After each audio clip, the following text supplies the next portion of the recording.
नवशिके आणि नवविवाहित तरुणींसाठी मऊ लुसलुशीत आणि तोंडात विरघळणारी पुरणपोळी बनवण्यासाठी 45 महत्त्वाच्या टिप्स सांगणार आहे. डाळ निवडण्यापासून ते पुरण तयार करण्यापर्यंतच्या टिप्स. नंबर 1. योग्य चणा डाळ निवडा. पुरणपोळीसाठी जुनी, चांगल्या दर्जाची चणा डाळ वापरली तर पुरणाला छान चव आणि सुगंध येतो. नंबर 2.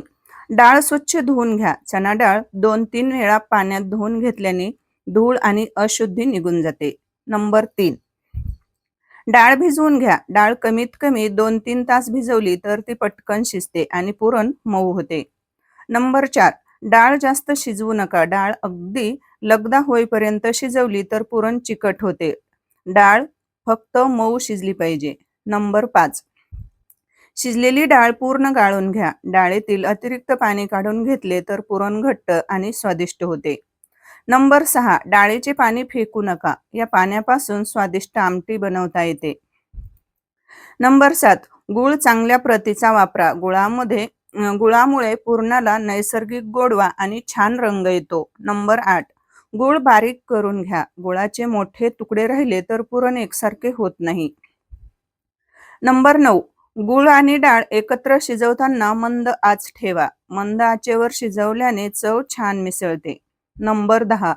पुरण सतत ढवळत राहा, नाहीतर पुरण खाली लागू शकते. पुरण मऊ आणि परफेक्ट होण्यासाठी टिप्स. नंबर 11. पुरण यंत्रातून फिरवा. पुरणपोळी तोंडात विरघळण्यासाठी पुरण अगदी गुळगुळीत असणे महत्त्वाचे आहे. नंबर 12. वेलची पूड शेवटी घाला. वेलचीचा सुगंध टिकून राहण्यासाठी ती शेवटी मिसळा. नंबर 13. जायफळ थोडेसे वापरा. जायफळामुळे पुरणाला पारंपरिक चव येते. नंबर 14. पुरण खूप ओले ठेवू नका. ओले पुरण असेल तर पोळी लाटताना फुटण्याची शक्यता असते. नंबर 15. पुरण पूर्ण थंड होऊ द्या. गरम पुरण भरल्यास पोळी फाटू शकते. कणिक मळण्याच्या महत्त्वाच्या टिप्स. नंबर 16. मैदा किंवा गहू गहू पीठ योग्य प्रमाणात वापरा. मऊ पोळी हवी असेल तर कणिक खूप घट्ट मळू नका. नंबर 17. कणकेत थोडे तेल घाला. यामुळे पोळी मऊ आणि लवचिक होते. नंबर 18. कणिक चांगली मळा. किमान 10 मिनिटे मळल्याने पोळी मऊ होते. नंबर 19. कणिक भिजवल्यानंतर विश्रांती द्या. कणिक 1-2 तास झाकून ठेवली तर पोळी छान लाटली जाते. नंबर 20. कणिक थोडी सैल ठेवा. घट्ट कणकेमुळे पुरणपोळी कडक होते. पुरण भरताना आणि लाटताना टिप्स. नंबर 21. पुरण आणि कणकेचे प्रमाण योग्य ठेवा. जास्त पुरण भरल्याने चव वाढते पण हाताळताना काळजी घ्यावी लागते. नंबर 22. पुरणाचा गोळा सारखा करा. गुठळ्या असतील तर पोळी नीट लाटली जात नाही. नंबर 23. कडा नीट बंद करा. पुरण बाहेर येऊ नये म्हणून कडा व्यवस्थित बंद करा. नंबर 24. हलक्या हाताने लाटा. जोर दिल्यास पोळी फुटू शकते.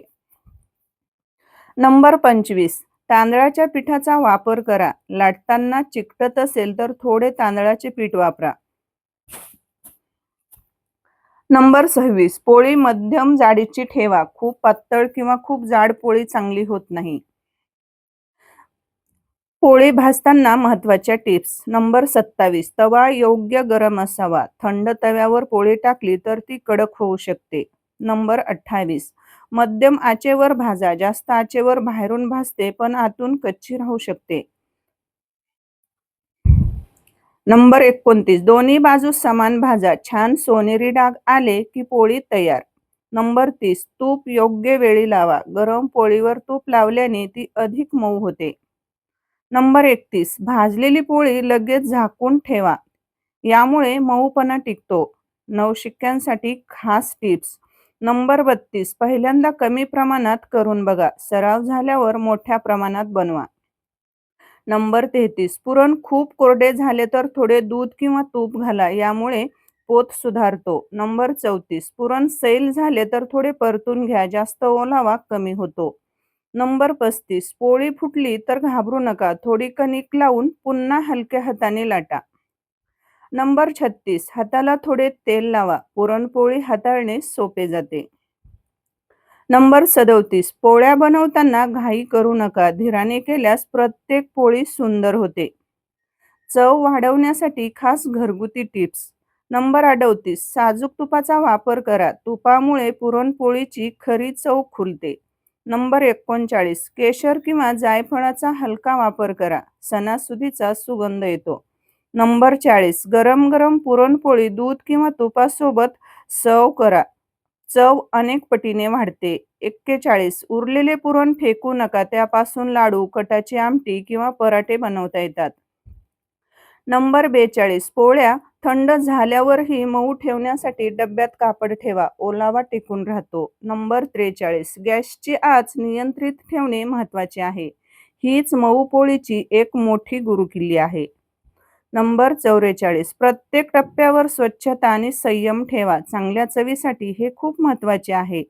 नंबर 45, प्रेमाने आणि आत्मविश्वासाने बनवा. नवशिक्यांची पहिली पुरणपोळी ही सरावाने परफेक्ट होते. तुमच्या घरी पुरणपोळी कशी बनवतात आणि या 45 टिप्सपैकी तुम्हाला कोणती टिप्स सर्वात महत्त्वाची वाटली ते कमेंटमध्ये नक्की सांगा. व्हिडिओ आवडला तर लाईक, शेअर आणि कमेंट नक्की करा. तर बाय बाय.